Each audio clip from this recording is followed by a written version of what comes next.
Ladies and gentlemen, this is Scott Pollack, Chief Editor of the Critical Post Chicago, reporting. Welcome to another edition of the Critical Post Chicago Report.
Thanks again for tuning us in, ladies and gentlemen. We appreciate it. This edition of the Critical Post Chicago Report is coming to you live, or almost live, from the capital of the Midwest Coast, Chicago, Illinois, USA. This is part 6 of the Definitive Bull Point series regarding the mass shootings at the Mandalay Bay. I want to cover the evidence releases, and this was as a result of the media organizations, and I believe, if I'm not mistaken, there were 9 or 10 of them. Las Vegas Review-Journal, Reuters, I believe, Associated Press, and some other media organizations filed suit against LVMPD for the release of the information. As I said before, that Lombardo fought it. He first wanted $500,000 because he wanted the media organizations to pay him to put this information together, get it prepared for release. The judge denied that, and then they appealed to the Supreme Court, Nevada Supreme Court, and they lost that decision. So the releases came every Wednesday starting on May 9th, and at this point we've had 11 releases. Now, some of the information that's come out so far are witness statements that are handwritten witness statements, and then there are some interviews of witnesses. There have been, they've released police statements that were filled out, actual statements filled out by the police officers involved. They have released dispatch logs that included both 911 calls and dispatch calls between the police department and their units out in the field. And that is a written, that's text. There has been audio of radio traffic, both 911 calls that were received by the dispatch from citizens, and then also radio traffic, dispatch radio traffic to the various police officers and units involved. There's also been body cam footage that's been released. There's been roof cam footage from the Mandalay Bay, and I think that's been a total of 16 hours. And the most recent release, I think the release number 10, we had release 11 this past week, release 10, provided some footage from a police helicopter. Now I want to go through some of these. I want to go back and go through some of these just to give everybody an idea of what was included. Now, with the witness statements, these were the body cam footage for Bitsko, Sergeant Bitsko, who's a K-9 officer who was involved in the breach of 134, his body cam footage, and then there was also another, and I believe he was another K-9 officer, Newton, his body cam footage. Those were released in the first batch. Then in the second batch, we got the witness statements and the interviews. Now, some of the interviews were, they actually went to the hospital and interviewed victims who had been shot. They rounded up a lot of the concert people, the concert goers, the concert visitors, and they took them to Thomas Mack Arena there at the University of Las Vegas, Nevada, and held them there. And that's where they did some of the interviews. There were interviews of Mandalay Bay security, interviews of Mandalay Bay employees, some other employees. There were some interviews of some what they call hosts at other casinos who knew Paddock. There were, there were interviews of lots of different people. Campos's interview was included. We haven't seen Mary Lou Danley's yet. In those interviews, interestingly enough, there were 2 Paddock sightings. One Uber driver said that he took Paddock to the international, I believe he said the international section of the McCarran Airport to pick up somebody, but he couldn't remember the date or the time. At least if he did, it wasn't included in the witness statement. This was a handwritten witness statement. There was also another witness statement from a lady who alleges that she saw Paddock in an IHOP during the week talking with another gentleman that looked Middle Eastern. They were talking about Ruby Ridge. They were talking about the government taking away our guns. And she indicated that she thought that was Paddock. Interestingly enough, according to the FIT report, Paddock was in Mesquite that day. So a little bit of a conflict.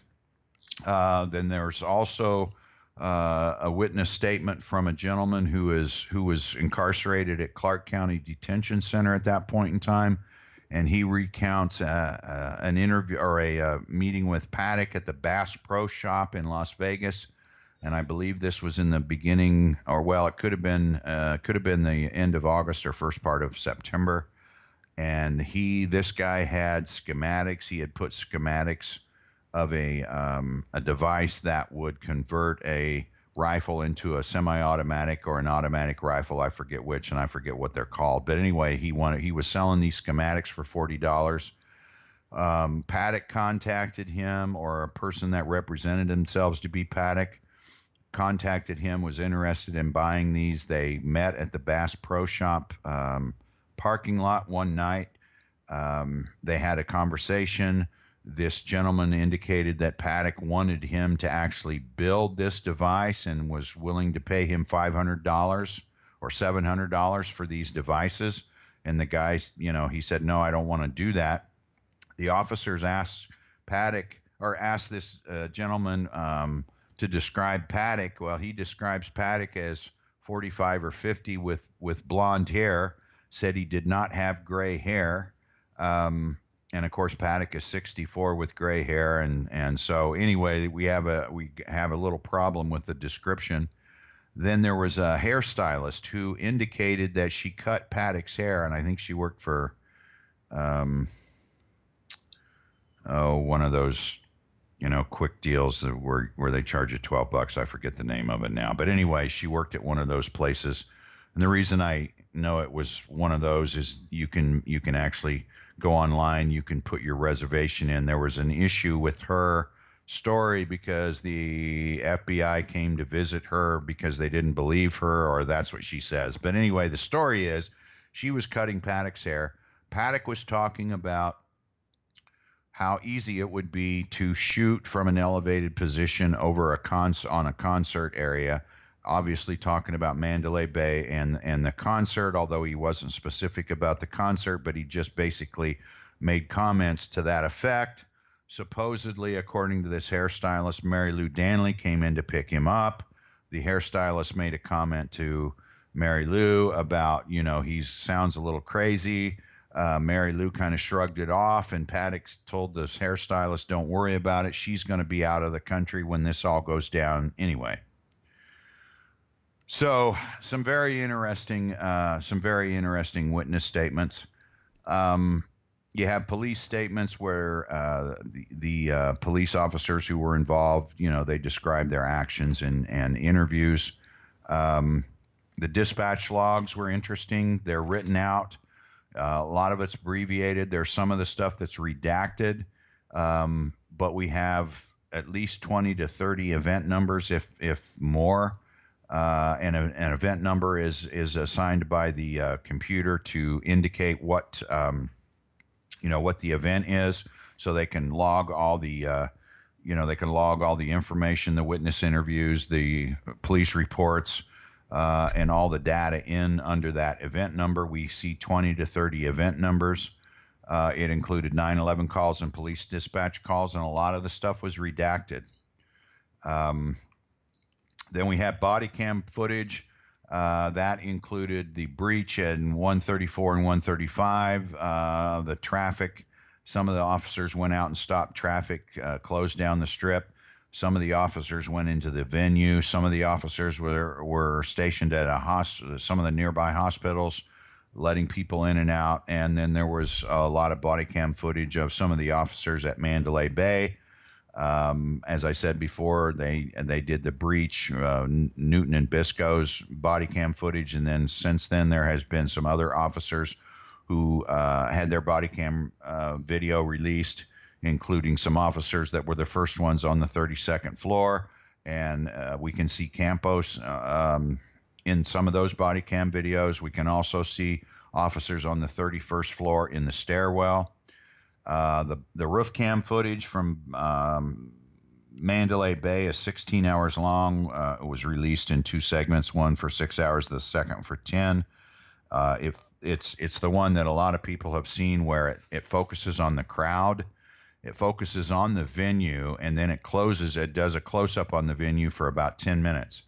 Now, the interesting part about this is this is when the shooting is going on, and in my mind, it should have been pointed to room 134 because it was in such a position that it could have focused on 134. I mean, it's a surveillance cam. Why isn't it filming the shots being fired from 134 as opposed to the concert venue? I mean, it even zooms in on the concert venue. And it's one of those where a lot of people have a hard time looking at it. And then we have the helicopter footage, which is shot in infrared, which is kind of interesting. It's kind of like a negative scene, looking at a film shot in a negative, the negatives of when you used to shoot prints of film. But there's some very interesting things in that. Some people are contending that in some of the helicopter footage, you don't see the broken windows out in 134 and 135. The problem that we have with that is that there's no timestamp on the helicopter footage, so we don't know what time it was taken. And interestingly enough, some of the body cam footage did not contain timestamps either, which is very suspect, because what's the point of having a body cam if you don't have the timestamp? Because obviously, you're going to use that in court to detail, a traffic stop or an arrest or what have you. And if you don't have a timestamp, a date and timestamp, how can you prove anything? So it's been very, very problematic. In addition, a lot of the audio has been blanked out. The redactions in all of the documents, in all of the interviews, witness statements, in the dispatch logs have been redacted. So that's really what I think Lombardo needed the $500,000 for. It wasn't about putting the information together and releasing it, because I think all he had to do was push a button and all this stuff would have come out. Rather, it was to call all of his people in so they could help censor the information as it was coming out. Again, this is Scott Pollack, Chief Editor of the Critical Post Chicago, reporting. Thanks again for watching another edition of the Critical Post Chicago Report, coming to you live or almost live from the capital of the Midwest Coast, Chicago, Illinois, USA. That is all.